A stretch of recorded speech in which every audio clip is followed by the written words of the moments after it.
Good afternoon. Welcome back to the B&H virtual event space. Today we are learning about lighting a cyclorama wall. Sponsored by Nanlite. Huge thank you to them for hosting today's event. And for the nitty gritty, the goods, the reason you're here, I would like to welcome the FilmLaab team, Parker and Mitch. What's going on, guys? Hey, good to be here, man. Thanks for having us on. Super excited to be here.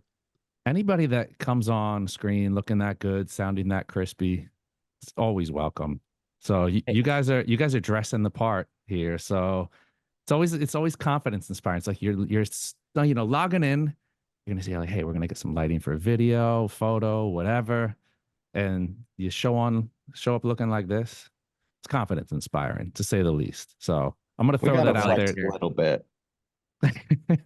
yeah, when You- B&H calls, we try to answer, and then especially doing it with Nanlite, it's like, come on, you got to do it right. That's a win-win combination here. And I do, as we had said, we talked about it a little bit before we went live, that it's not just going to be for the Cyc Wall. Where people are going to learn stuff here that they can take. Because I got a lot in my living room, but I don't have a Cyc Wall in my living room. So I'm guessing I'm going to learn some stuff if you don't just have a Cyc Wall just laying around. That's right, man. Yeah, we're excited, and it's a new addition to our space, and so being able to lean into that, and we've always been renting out, but now being able to have our own, being able to practice lighting it and just trying new techniques and stuff, it's already been a ton of fun for us. So yeah, hopefully we can share some stuff that's going to be able to help people from a lighting perspective, and also just help people realize like you can do this. Awesome. Well, the one thing that's not helping them is me talking. So I'm going to exit stage left, turn it over to you guys, and I'll see you guys in a bit from Q&A. All right, guys. Well, to kick things off, I'm going to share my screen, just kind of walk through a little slide that we have prepared. Just kind of wanted to talk to you guys again today is more about lighting. And we're partnering with Nanlite. They've been an incredible partner to us and our team at FilmLaab over the past, this majority of this year, and just great people, great products. So to dive in, just to introduce who we are a little bit, I just wanted to help you know what is FilmLaab. So FilmLaab, we are a Salt Lake City-based production company. We specialize in commercial work for many different product-based brands. We started back in 2021 and have worked with a bunch of different brands that you might recognize, like Jordan Brand, DJI, Sephora, Dime, the Utah Jazz, and many others, which has been a lot of fun. In the past 12 months, our company has hit our big goal that we had of a 7-figure revenue. So made over $1 million of revenue this year, which is really, really big for us. And we have the team size of about 12 of us right now. So obviously that's really exciting. And the goal is not to flex at all. It's more to just let people know that this is attainable. We started this company a little over 2 years ago, and be able to hit these goals to work with these brands. It is attainable, and you can do it too. And so it's been a really great experience. Jumping in, who am I? I picked up a camera for the first time in 2013. I mean, before that, I made your average family videos, things like that. But from a professional sense, picked up a camera in 2013. In 2018, started my first production company, sold in 2020, and it was an incredible experience. After selling and getting acquired, I worked as director of content and media for a unicorn-sized business, managed a $5 million budget for our team, and worked on many different campaigns, activations, events, things like that. And since then, I felt the call of the entrepreneurial spirit, left that, and started FilmLaab in 2021. So the role I generally play is that of a creative director, working with our clients as well as our internal team to establish the look, the feel, the goal that we have, and how we want to approach pulling off a project. And that's been really great. And then whenever I'm on set, I generally do some directing every once in a while. Parker can attest. I like to get my hands on a camera and get dirty with it. But it's a ton of fun. Absolutely love it. The person you should be most excited about talking to today, though, is definitely Parker. I'll let you take it away, man. That's a tough act to follow. But yeah, so I'm Parker, and I have been filming things since I was literally like 4 years old. I have 3 other brothers, and we would just make movies all day long for fun. And I've kind of been in love with it ever since. And so I went on to study film in high school, and I also went to film school at DSU in St. George here in Utah. And then I left film school to go be the director of content for a fitness icon named Steve Cook. He has over 1 million followers on Instagram and YouTube. And so I was in charge of all of his content for TikTok, Instagram, YouTube for a little over a year.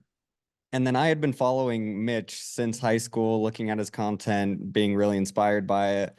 And it felt like it was time for a change. Instead of just doing one thing, which was fitness, I felt like I really wanted to expand and grow. So I FilmLaab posted for a job opportunity. I applied and I ended up getting it. So I joined the FilmLaab team in March of 2022. And now I've worked my way up as head of production, and I'm the senior director of photography at FilmLaab, as well as the lead editor for a lot of the bigger projects. So it's been quite the journey, and I've learned a lot about filming, about lighting, and even just from a year ago, I feel like I've learned so many more things. So I hope that we can help you guys too. Yeah. Well, you can run circles around me these days, man. So we're lucky to have you on. But moving on, I want to, obviously we talked about some of our accomplishments, things like that, because I want you guys to know that we do have experience and we are confident and comfortable with this. But I want to go back to where we started, right? We didn't always know how to light things professionally. We didn't know how to use artificial lighting to put together a scene, really anything like that. Really we shot with natural light only. And there were times where people would be like, hey, do you feel comfortable doing this? I'm like, oh no, I'm a natural light photographer. I'm a natural light filmmaker, which I mean, is not a thing, especially in film. But, I'd say that. And it was rooted in the fact that I was insecure. I didn't actually know how to utilize artificial light. I was overwhelmed by everything I had to learn. And I also really prioritize cameras and I prioritize lenses and some of the more exciting gear. Lighting, especially early on in your career, it's not like you're excited to drop, $3,000 on a bunch of lights. You want to use that for lenses or some editing techniques or plugins or whatever, a better camera. And so I didn't really understand the importance of it. But as I continued to develop and I started seeing more and more of the limitations of only natural lighting, then I started realizing, okay, when I'm indoors, I obviously need to have a key to light the subject. Oh, if I need to make them stand out from the background, I need to have some sort of edge or rim light on them, and so on and so forth. And as I continued to develop, as doing some DP work and directing, I started realizing how important it is to understand lighting. And one of the big restrictions for a lot of people also is not having the resources, which again is something that all of us have run into early on in our career. So let me just dive in really quick and talk a little bit in my perspective why lighting is important. Parker, feel free to jump in at any time here. But why is lighting important? Well, really, how you utilize light in your scene has way more impact on the final result of your image than even your camera or lenses will have, right? You can have a red with incredible cine lenses, the whole kit and caboodle, great looking actors, whatever. But if you don't have proper lighting sources, you don't have your scene set up well to be able to facilitate that light and tell that story and really evoke that emotion, then you're kind of up a creek, right? It doesn't matter how good it is. On the flip side, I think we've all seen those YouTube videos of guys who will shoot something on their iPhone or on something, 720p, some old point and shoot camera. And when it's lit well, the whole piece feels elevated, even if the gear used to pull it off wasn't actually, top of the line or really anything to write home about. And so again, lighting is really everything. Bad light is going to equal a bad image. Good lighting is, again, something that really evokes that emotion and points the viewer's attention to what you want. If you're trying to highlight, somebody's feelings, maybe they're being overcome with sadness or emotion, a lot of times you're probably going to see their eyes, and it's going to be dark or more shaded, things like that. Versus if you're trying to light something and make them happier, it's a totally different feeling. So anyway, good lighting. And I think Parker's actually taught me this. I don't know who talked about this, but good lighting really isn't something that most people would notice. It's something in a lot of instances that feels natural. So anyway, that's kind of my 2 cents on that. Absolutely. We'll get into more examples later, but we did this piece for the Utah Jazz where we were shooting a drummer on a court, and we wanted to shoot it mostly on the Red Monstro. We were super excited, and then we had some C70s as B and C cams. And when we dove into the footage, we ended up liking more of the C70 footage than even the Red Monstro stuff. So not that the C70 is a bad camera, but it just goes to show that it's not all about the camera. It's not all about the lenses. If you have really good lighting and it's dialed, then that's what's going to be the most important thing for your image.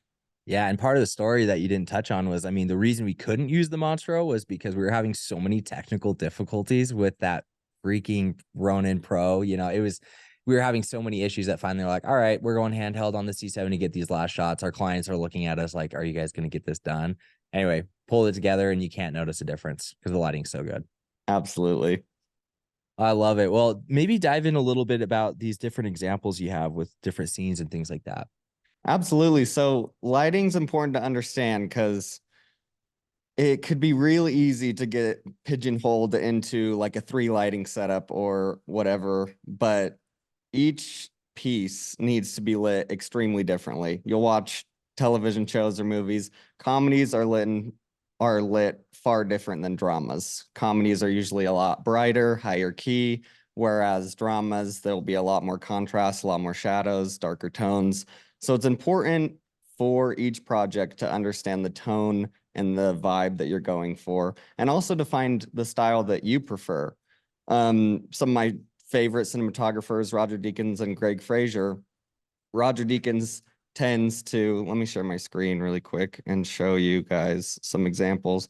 Obviously, they both do different things, but Roger Deakins tends to go for a more naturalistic look. It was actually Roger Deakins where I learned that if he feels like he's doing his best work, then you don't even notice like that he's using artificial light at all. He wants it to look as natural as possible.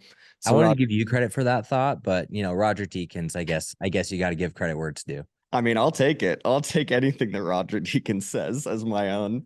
But he tends to do a little more naturalistic look, whereas Greg Fraser, who actually has said that he takes a lot of inspiration from Roger Deakins, tends to go with a more colorful look, and it's just a little bit of a different style. So it's important to figure out your own style as well to be able to move forward and figure out what kind of DP that you want to be. Yeah. And I should say one of the big things with finding your style too is going to be just experimenting and mimicking other people, seeing what they're doing, seeing what you like about what they're doing, and then trying to adopt that and practice it and try it on your own. That's been a huge part of what I believe has helped us is, you know, sometimes it doesn't help to look at other people and you need to do your own thing and not get caught up in the comparison game. But there is something really cool about taking a movie, you know, screen grabs from a movie and trying to recreate those looks, finding YouTubers or other filmmakers that you want to emulate, and just trying things. I think that's one of the biggest lessons that we're going to share, and hopefully you take away today, is becoming good at anything is a practice game, and putting in the hours and putting in the time. And the more scenes you light, the more lights that you've utilized, the more challenges and obstacles that you've had to overcome with making a scene look beautiful, you're going to just be able to be that much more confident, that much more comfortable with doing that again in the future. So kind of moving forward, something I do want to highlight, because we are going to talk about some rules, is it is okay to break the rules. Oftentimes, the best stuff you're doing is going to be breaking the rules of what you said. There's things like the rule of thirds. You learn that with framing, and then I've seen more and more interview setups where instead of giving a bunch of front room in somebody's face inside of a screen or a frame, they're putting somebody's face right up to the edge of the screen, having a bunch of space behind. It's interesting. It's different. It has a totally different feel. So sometimes you learn a rule to understand it and follow the basic principles, but there are times where you start breaking it to be able to get a little more creative, to be able to make something different. So we're going to talk about some rules today, some best practices or things that we have done.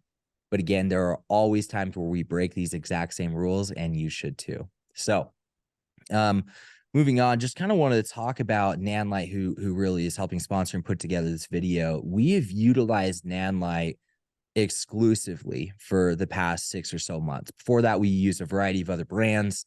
And we have just fallen in love with Nanlite for several different reasons. One, the build quality of their products is amazing, and they did not ask us to do this and plug them this hard. I'm just saying it because We just love them so much.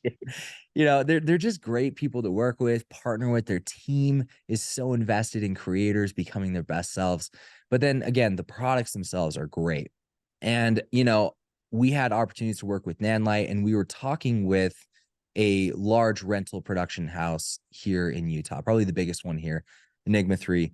And they were saying that they 10 out of 10 times prefer Nanlite over other comparable companies because they found them to be the most color accurate with Kelvin, some of the best build quality, and they're really, really happy with their products. So overall, that's what we've been using. And like Parker said, and he's going to show some examples here, we utilized Nanlite for our Utah Jazz campaign.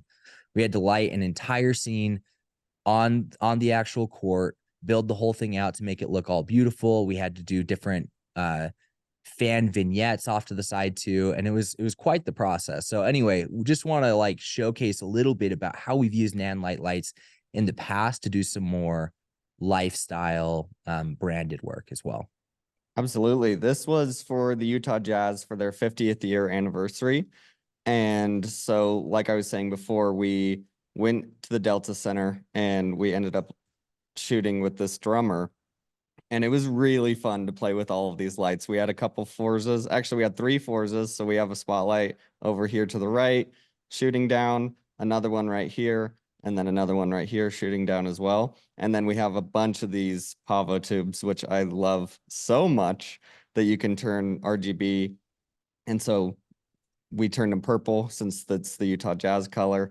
And it ended up looking really moody, dark, vibey. We loved the shoot so much. And we got nice lights on the close-ups, nice harsh lights on his hands. It was a really fun project to do. And Nanlite just made it so easy. Their spotlight attachment is probably my #1 favorite thing that we own. If I can, I bring it out for every single shoot because it's just so much fun and you can do so many different things with it. I mean, check the spotlight behind me. Like, how cool is that? Yeah, it's so convenient. And because we love working with them so much, and maybe you could scroll forward a little bit and let's showcase the bar scene, because I thought those visuals were really, really cool to be able to look at too. But again, we lit every single one of these scenes with Nanlites. And here, obviously we had a nice little fill that we were bouncing the Forza off of, and it was kind of bouncing back and filling in their faces. You can see kind of on the left side of the screen on their faces a little bit of that edge light where we're using the Pavo tube to get that purple and those Utah Jazz colors in. Anyway, it was just beautiful, and being able to have a company and like products that kind of span everything you really need as a filmmaker was huge. And one of the things that we felt like we didn't have access to was more of like a light LED panel.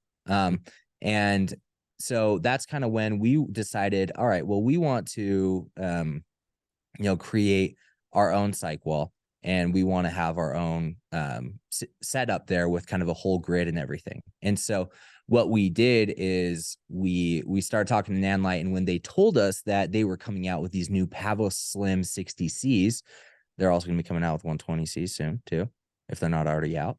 But we knew that we wanted to build out our Cyc Wall grid with that. And so we were really excited about that. We were able to get our hands on a handful of them, and we were able to kind of start putting together our Cyc. And maybe Parker, if you want to take a second, I probably shouldn't have shared my screen and swapped back, but maybe let's showcase a little bit of the unboxing, the products that we have, all that stuff. You can talk through it. Yeah, so they sent us a bunch of these 60Cs. It was so much fun. I was like a kid on Christmas opening up all of these, but we got them all up. We had just finished the Cyc Wall literally the day before, and look how small that form factor is. They seriously are so small, and I was blown away with how lightweight they were, how easy they were to set up, how bright they were. I'll skip ahead a little bit so you can actually Also, see don't it. mind our ghetto basement. This is literally this basement. We're in the bottom of an elementary school that was built over 100 years ago. So behind Parker there, you see like a big boiler and furnace that's like 100 years old. So heavy we can't get it out. So anyway, we kind of built our Cyc Wall into this like interesting looking space. Anyway, sorry, keep going. It's so funny. But yeah, you can see how, like, look, that's another one of our coworkers, Tyler. That's literally how it comes out of the box. And all you need to do to set it up is pop it out like that. It's so easy to set up. They're so lightweight. All of them can be controlled through their Nanlite app, which is incredible, especially when they're mounted to your ceiling and you can't get to the control boxes. So you can see that they have their app. I can be changing all of the colors for all of them at the same time. You can create different scenes. So for different companies that we've been shooting with, we've already built out different scenes for each of them. So as soon as they come into the studio with their product, we go to their scene, we turn on their colors, and it's so easy to just get shooting immediately instead of taking so much more time to set up the lights and dial them in. So we ended up clamping them up into the rafters. We ended up using 6 of them for the back, as you can see here. Let me find it. Yeah, so we had 6 of them up here, which when we just hung up one, I was a little concerned. I didn't think that they'd be bright enough. And then as soon as we got all of them up, it was fantastic. It was super even on the whole entire cyc wall. There was no issues with being too bright. And it was so nice for them to be RGB, and also you can change them, the Kelvin on them, so you can make it warmer, you can make it cooler, and you can do any color you want with RGB. So this was our very first shoot, breaking in the cyc wall. Literally took us like an hour to get them all set up, and then already we were shooting client work with them, and it was great. So this was a little bit of the BTS of us shooting it.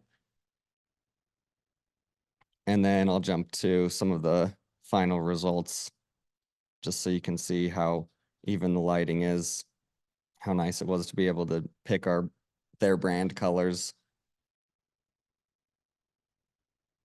So yeah. And the client was stoked on it too. Like Oh yeah. it was so great. And you know, it's so nice. And what we're really excited about is having a cyc wall. Again, before we used to have to rent everything out. We were spending, you know, honestly, we probably spent 15, maybe $20,000 last year just in studio rentals alone. And so for us to be able to build this ourselves, shout out to Mike who just slaved over it, and then be able to now light it with Nanlites and be able to have all the flexibility we do has been really, really big. Actually, I'm going to show you guys. Check this out. Okay, so if you're seeing my screen right now, watch. I can change the background. I got the iPad right here. And I can just literally come in and tap any color I want and change it to whatever I need. And it illuminates the entire space just beautifully. And so that ease of use has just made it a no-brainer. Not having to set up lights over and over, just having that grid has been so great. So let's jump. App is intuitive too. Like a lot of those apps can be a lot more difficult to work with, but the app is super user-friendly, super easy to set things up really quickly. Yeah, I totally agree. I mean, I didn't set it up, but I was able to walk in and turn it on and figure it out really quickly. So been loving that.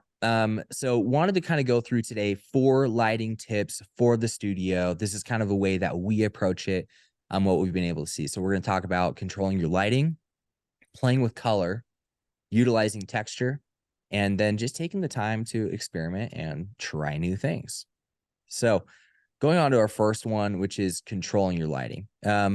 It is so important, especially in a studio type scenario, to have consistent lighting throughout the entire experience. And you want to be able to control the look, the feel, everything about it.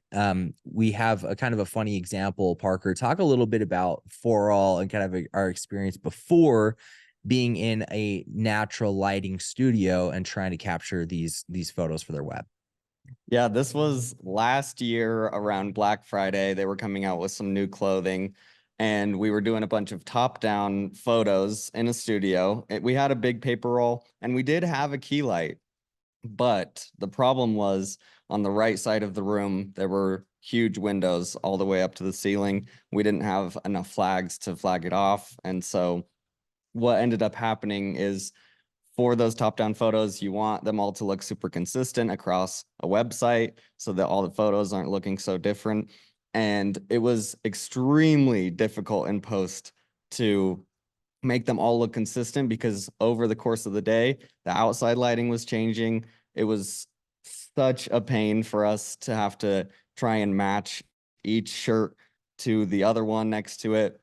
It ended up taking like 3 or 4 days for all of those photos just to get them all looking consistent enough. And even then, we weren't happy with the final product. So it's so important if you can control your lighting, get rid of all ambient lighting from windows, turn off the house lights, anything else that will muddy up your image, because you want to be in full control of how your image turns out.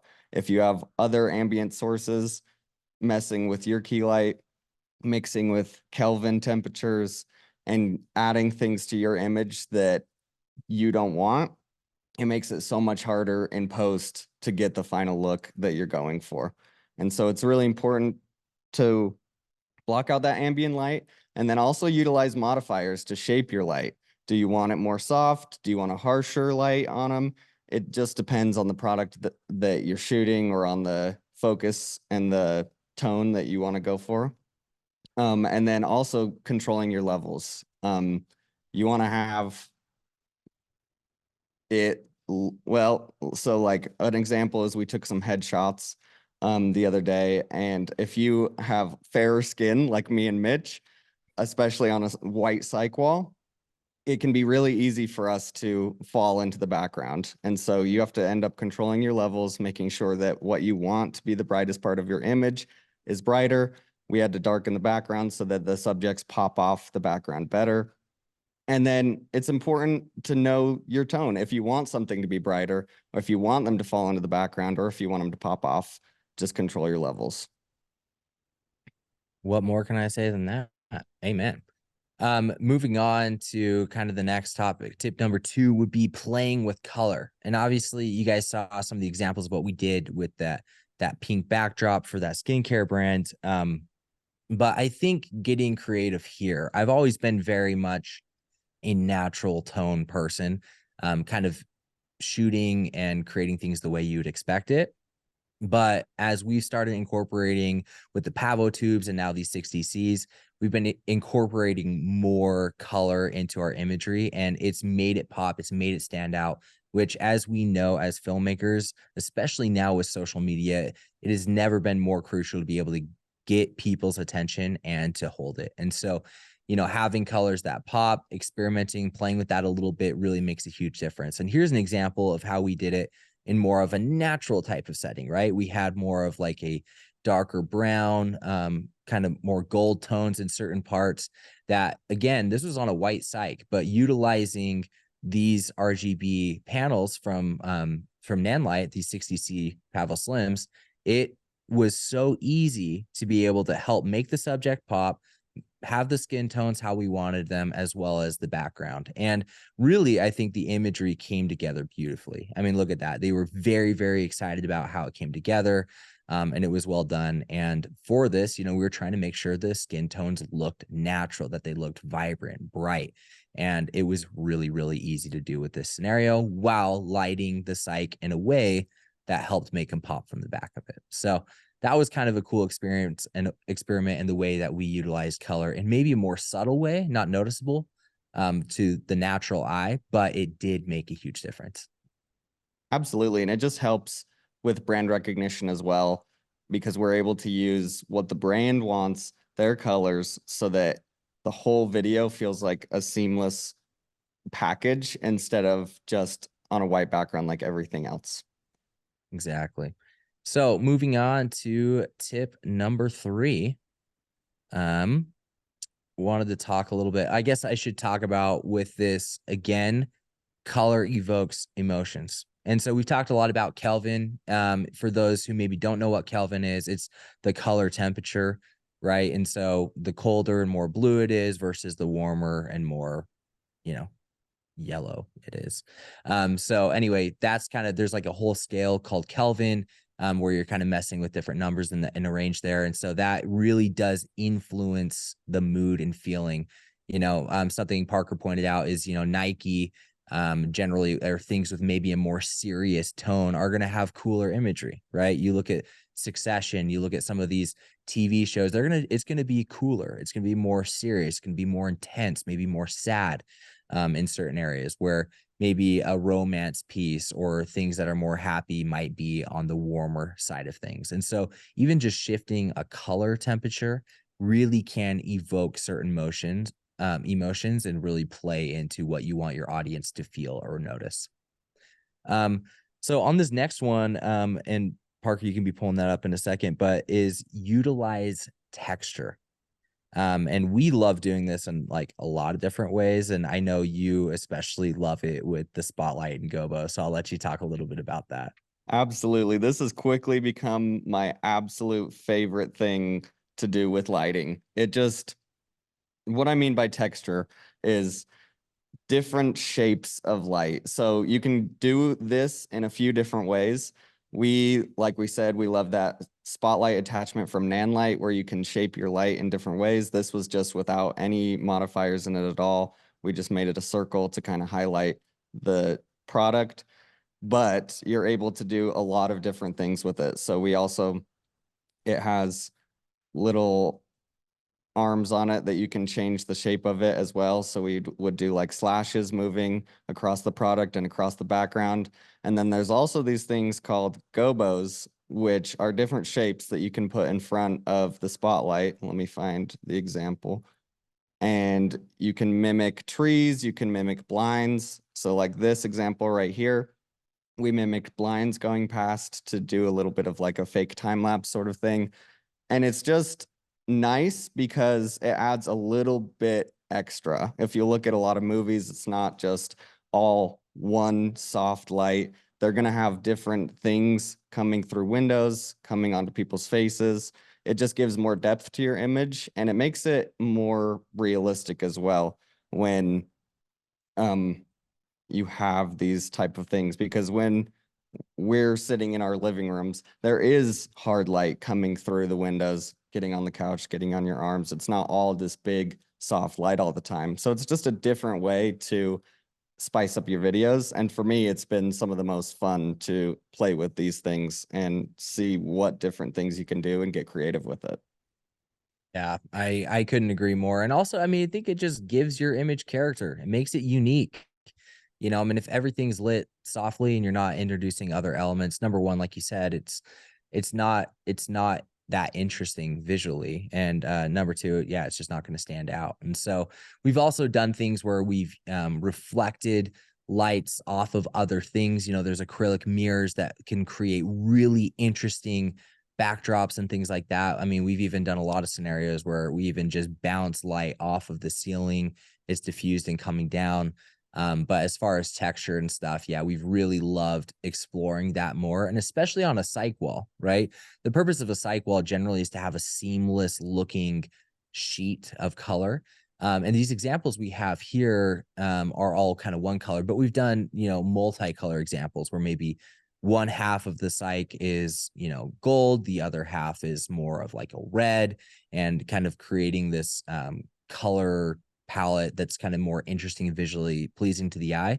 But in a lot of scenarios, it's very seamless. And so what is a way that you can spice it up, give it more character, even though it's obviously in a studio, give it a little more depth? And that is with adding some more texture, with gobos, with reflecting it off different things, spotlight attachments, things like that. So as you can tell, big fan of that technique. We've been doing it quite a bit lately. So now kind of moving on to tip number 4, which me and Parker can talk about all day, which is just experiment, right? It's very easy to start doing the same things over and over, right? You just light the Cyc evenly, you add a little key light to help your subject pop from it, and then you just shoot and go from there.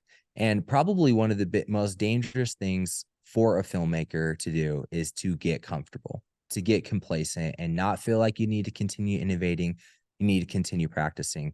That is a fallacy, right? Every single time that we at FilmLaab or any other filmmakers I know have started trying new things, pushing past and experimenting beyond the obvious, they have gotten awarded with more opportunities, with more work, and also they're just proud of themselves. Like, it's, again, just don't get comfortable, continue to try to experiment. And we have a really, really great example from our friends. They're at Moto Studios. This was lit by our friend Tyler Larson.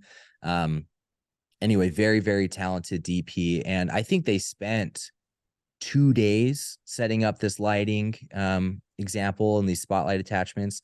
And look, I mean, they had them like automated, so the lights were moving and all focusing in at different points. Just the way they really did something different. And you see this, they pretty much blacked out the cyc. And they had a lot of texture with haze in there. They added rain.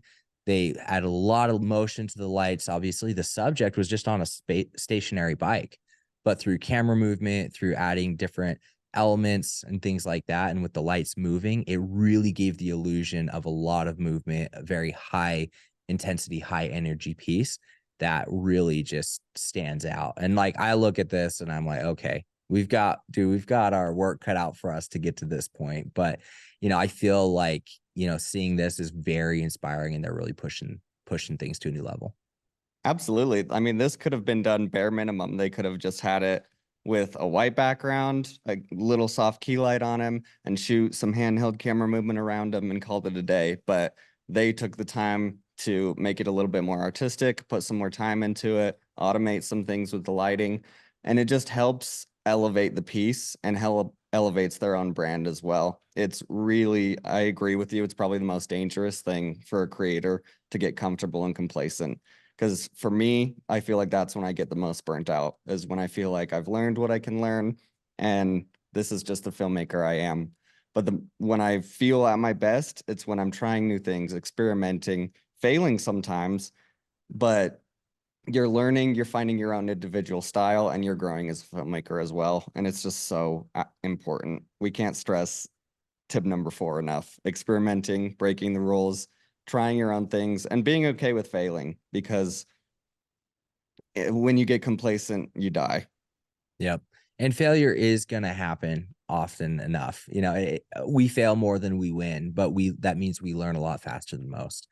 And so an example around that, and we don't have any visuals tied to this, it kind of just came to my mind. I'm thinking about Jordan, right? The second event that we shot. So we shot a piece for Jordan, an event for Jordan, and like Air Jordan, Jumpman 23. And it was a very cool experience. Our first time we shot for them at NBA All-Star Weekend here in Salt Lake City. Incredible team, incredible experience. They did a really great job. They brought 23 VIP members, gave them this whole cool experience. And it was our job to capture it in an elevated way that they could share on their socials, they could put out and make people very, very excited about the opportunity to be part of the Jordan family. And the first time we did it, we did everything by the book. We did exactly what they asked, didn't do anything outside of it, because we didn't want to overstep our bounds. We didn't want to come across as if we had kind of our own ideas or thoughts, and we didn't want to just like step on any toes. Really, at the end of the day, we were just excited for the opportunity to work with them. And the piece came together, and it was fine. Like it was still a solid piece. It accomplished everything that they asked us to. It met and even exceeded their expectations. They were totally happy with it. Happy enough, in fact, that they asked us to come back and shoot a second event for them in Boston. So we went to Boston, and we were putting together a piece, an experiment, or an event for Jason Tatum's new shoe and his Zoo colorway, which was really, really cool.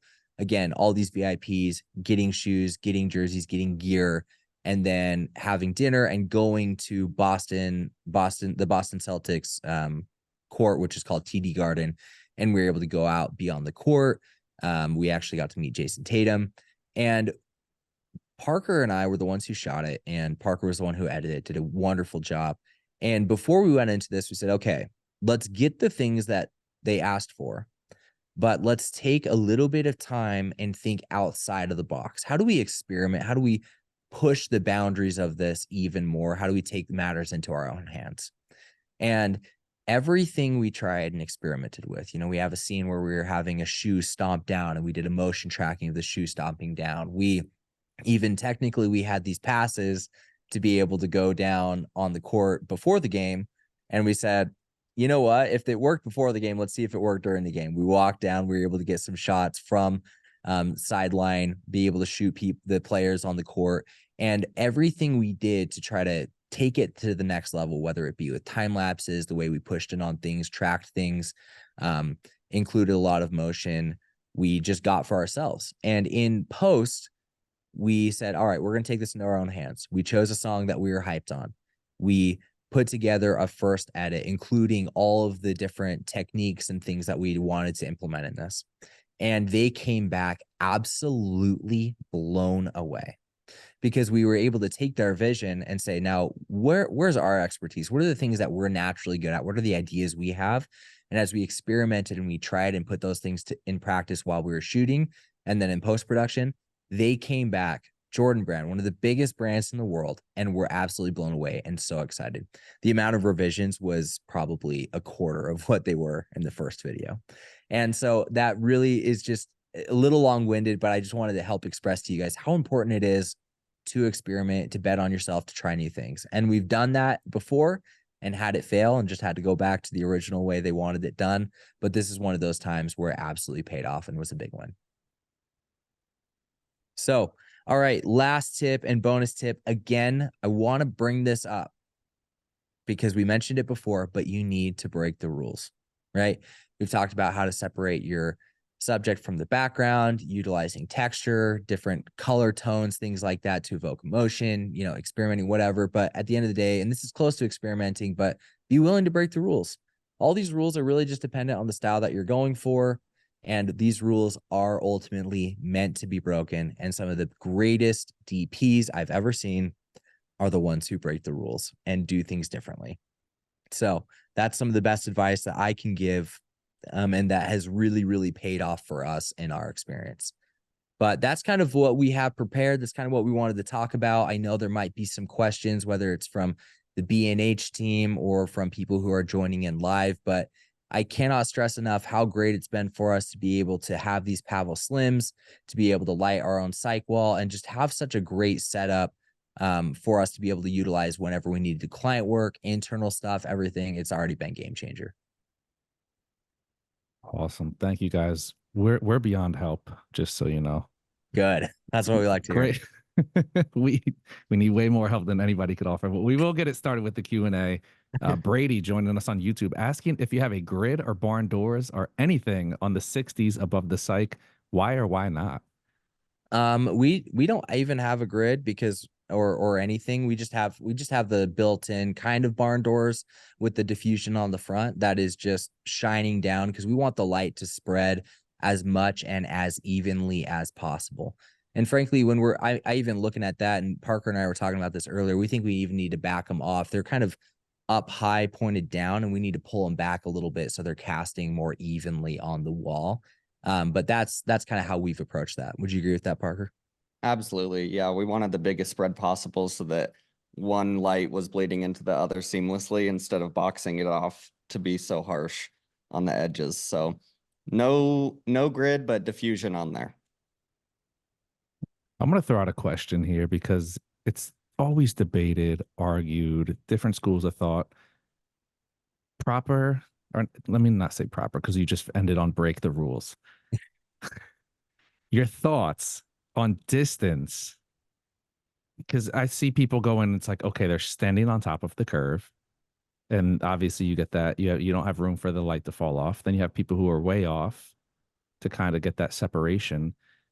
Is it a case by case? How do you guys handle, or how should people go into handling distance from the curve or anything that's going to be a wall behind them? Well, I mean, go ahead, Parker. Okay, yeah, that's a great question.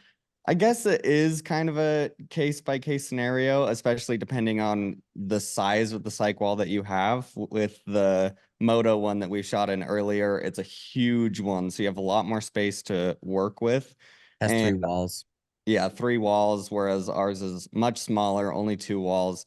It also depends on your lens. If you're shooting on a longer lens, they can be further from the curve because you're not getting so much of the edges of that Cyc Wall. But if you're shooting on a super wide angle and you don't want to show the edges, then I usually have them closer to the curve.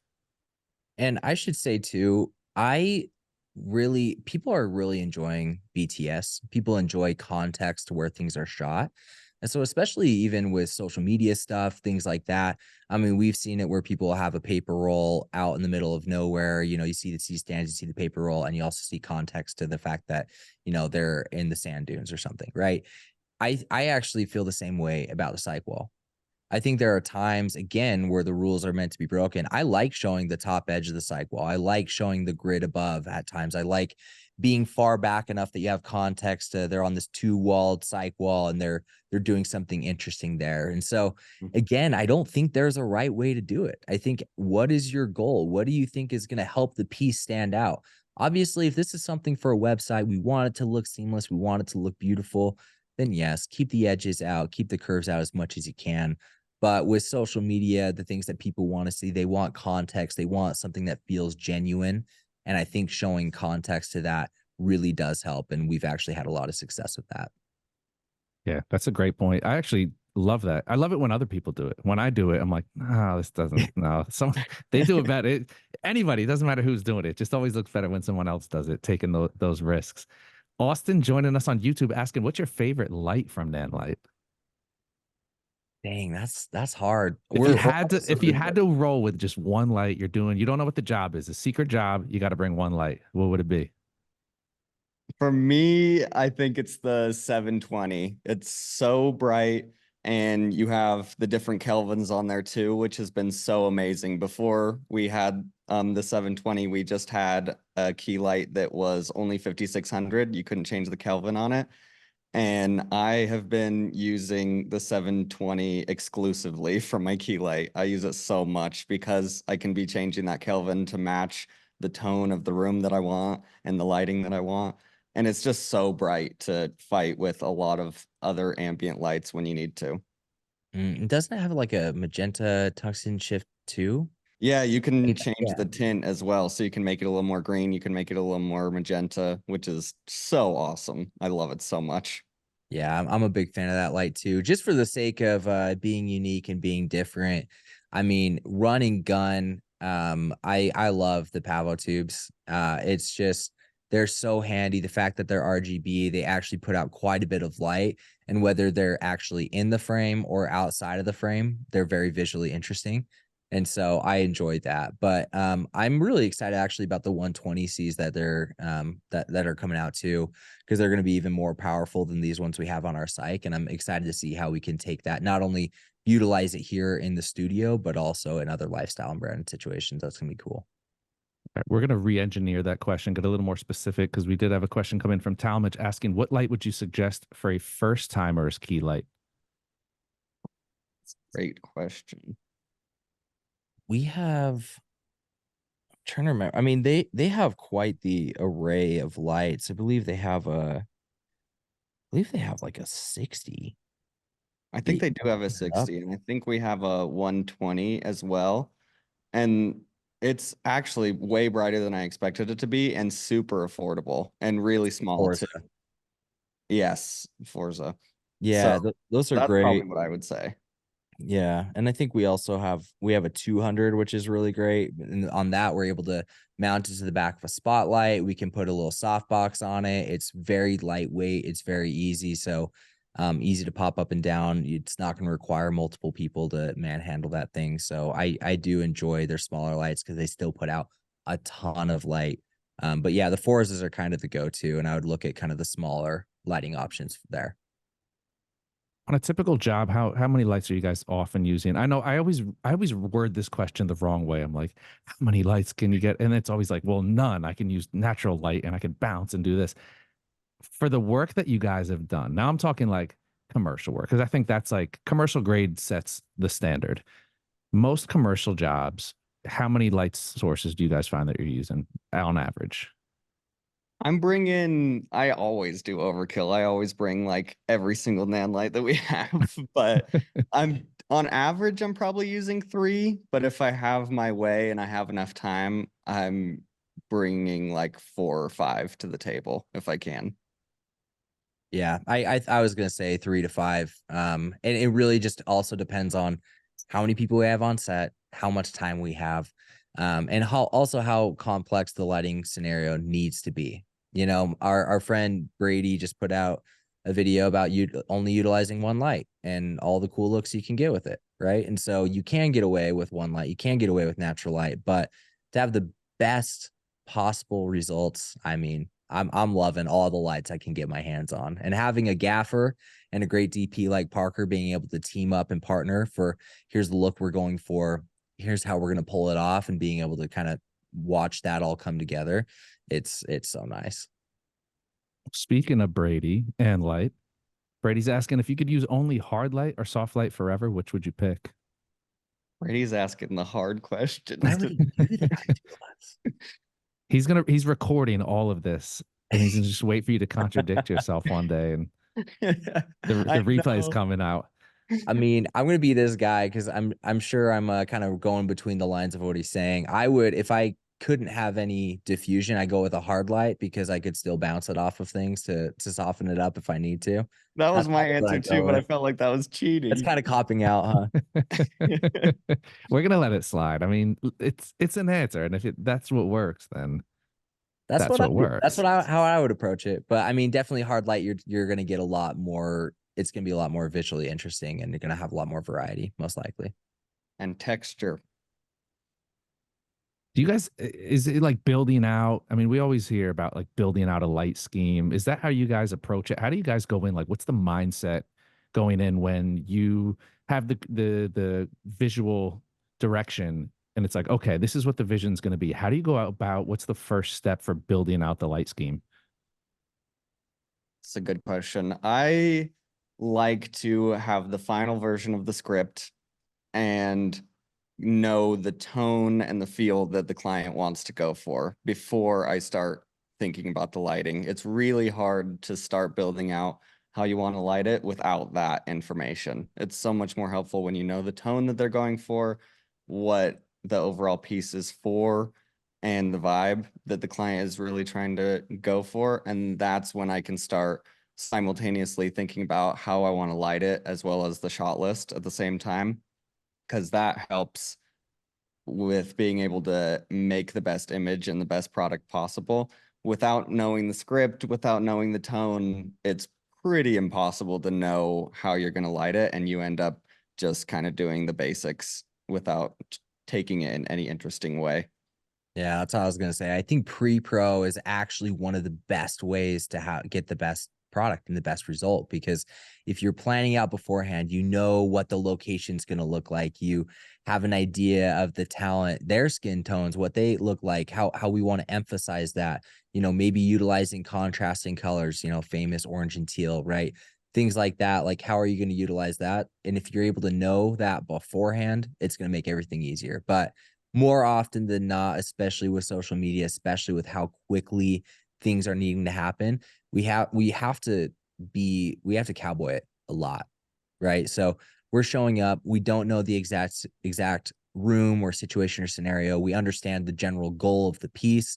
We have all the lights on hand that we can possibly handle, and then we just dive in and try to problem solve on set. And I think that is one of the biggest and most important things also as a filmmaker, is to be able to be a great problem solver and be able to handle pressure on set and adapt, because I have never had a production go 100% the way I had planned. You know, whether it was lighting issues, whether it was planes flying overhead messing up our sound, an actor who didn't have their script totally memorized, a product that was damaged, whatever it is, right? There's always things you're going to have to work around. And so being able to be adaptable and be able to, you know, do all the pre-pro you can, and then get there and be able to just make it work and adapt in your situation, I think that's been really crucial for us. Some great real world advice right there. We do have one final question, but I gotta sneak something in because you did say the magic word, social media. So I'm curious, when you guys are on a production like that, is it worked in? Is it you guys handling, you know, because everybody wants stuff. You have your long form, or you have your, say you're doing a commercial job, but then it's like, oh, hey, we want to package in something for social media.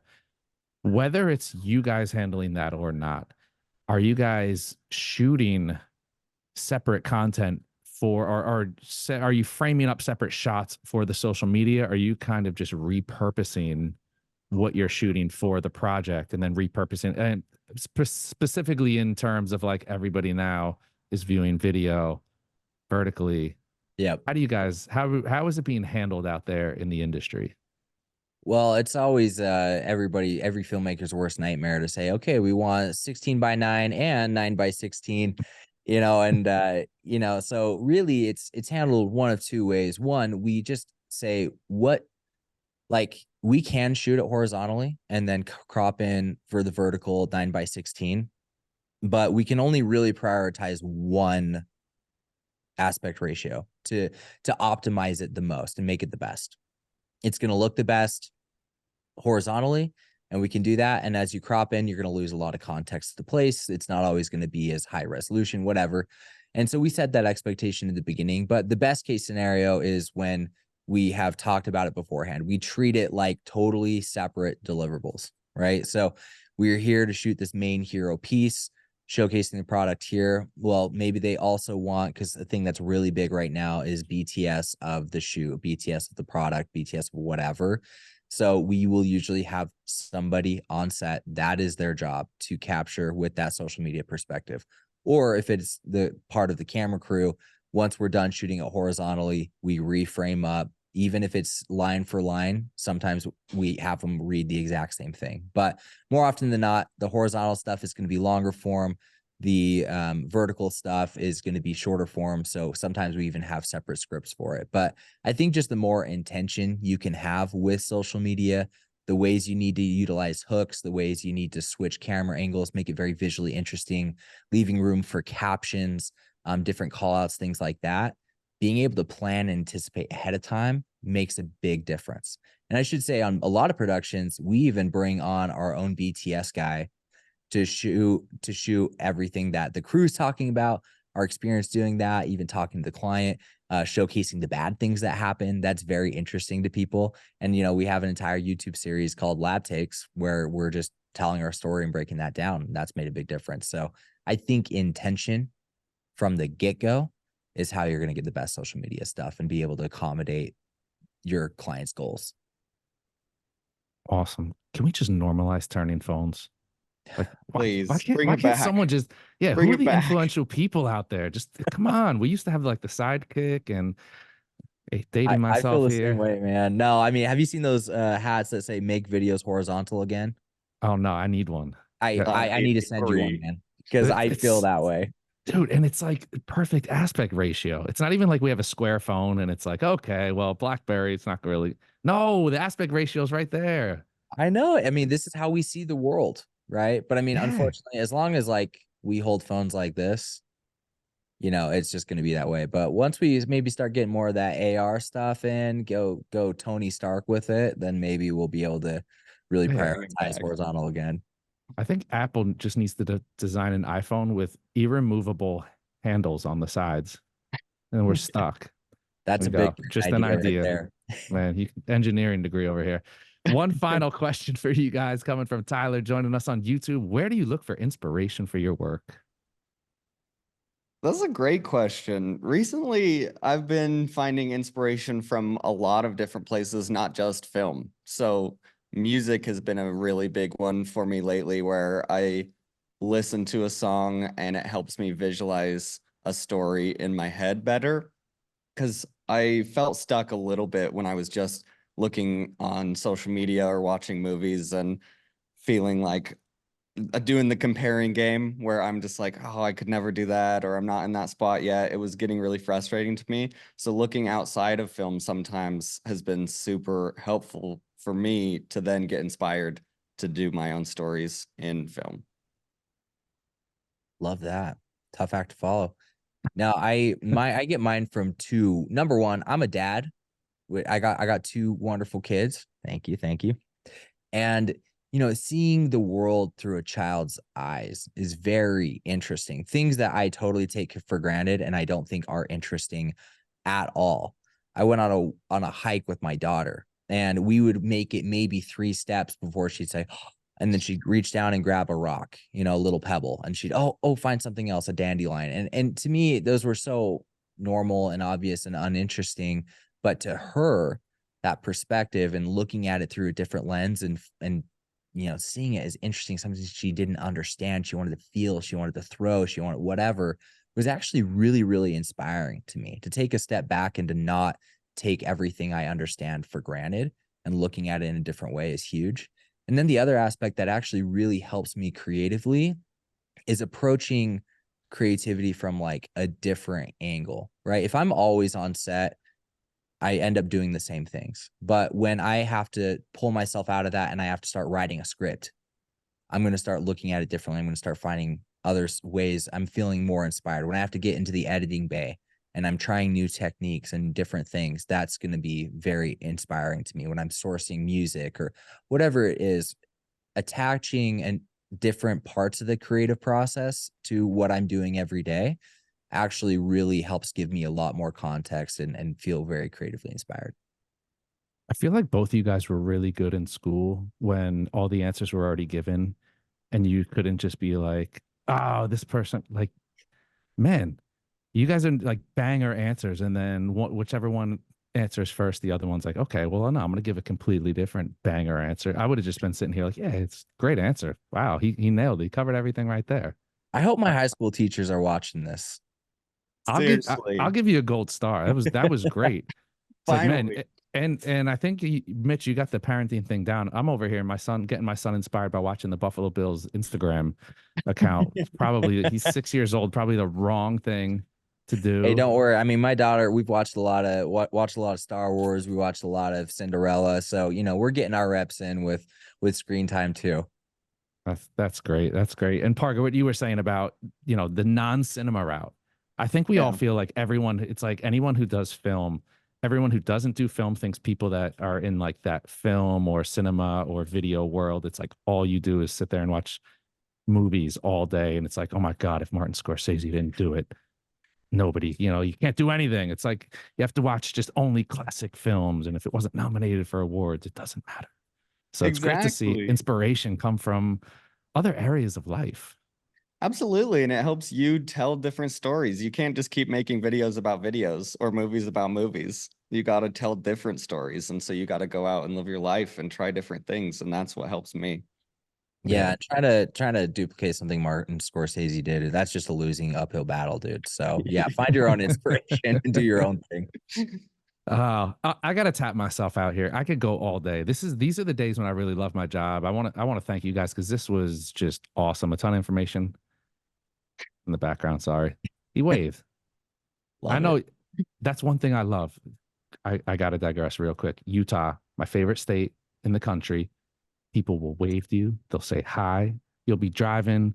I mean, I was in Sandy, standing on a sidewalk, and they didn't even have a crosswalk there. And people came like 60 miles an hour, and they just slammed on their brakes to like wave me in front. Will never ever happen in New York. Not in New York, no way, man. Complete sidebar. So I don't know. I'll see you guys when I can convince my family to move out there, and yeah, we'll make it happen. Man, let's go Come on skiing. out, Let's go brother. shoot some stuff. We'd love it. There we go. I'm all for it. We can do a little north down to Moab. Just cover the whole state. Oh, yeah.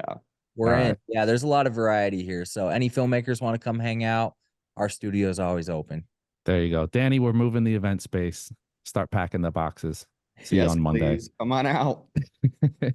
Awesome. Huge thank you to you guys. And of course, the Nanlite team for making this whole thing happen. There's a ton of information, something that people can rewatch over and over. Ton of nuggets of information hidden in here. So for everybody out there trying to do your thing lighting, you have it right here. Free education on the event space. Huge thank you to the FilmLabs team and Nanlite for making this happen. That's all we got for you in the books today. Another edition of B&H Virtual Event Space. Catch y'all next time. Thank you. Thanks, guys.